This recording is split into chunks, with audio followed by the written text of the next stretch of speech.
என் பிள்ளை எல்லாமே சொல்லிட்டு அப்புறம் லாஸ்ட்டில் அவராக கண்ணீர் விட்டார்.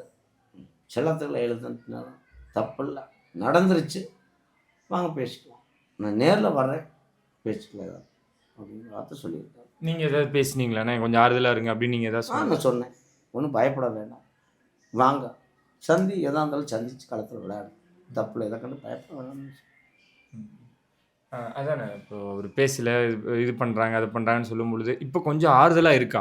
அதாங்க, அதான் பாதிக்கப்பட்டவன் நான் ஏதாவது நம்மளை திட்டுவார்னு கூட அவர் நினைக்கலாம். நான் அந்த இதெல்லாம் கிடையாது. அவர் அந்த வேலையை இப்போ இது நடக்கலையே, அவர் இது மீட்டிங் தானே வந்தவர்.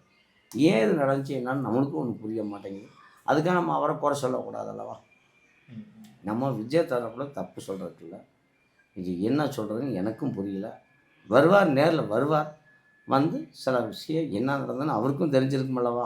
அதுக்கு முன்னாடி 1000 பேர் 1000 பத்திரிக்கை இருக்குது, தெரிஞ்சிருக்கோம். நம்ம போய் புதுசாக ஒன்று சொல்ல செலவில் நம்மளுக்கு நடந்த சம்பவம் இது என்ற விஜய் பேசணும். இந்த மேட்ச் அவர் அழுந்தப்போ நீங்களும் அழுதுட்டீங்க, அதை பார்த்து கண்ணீர் எல்லாமே விட்டுட்டான். அது அப்படியே வீடியோ காலில் அவங்களும் காட்டுறாங்க, வந்தவங்களும் காட்டுறாங்க, அவரும் அழுகுறாரு, நம்மளும் கண்ணீர் தாங்க. அவரும் அழுகுறத பார்த்து நம்மளும் கண்ணீர் தாங்க.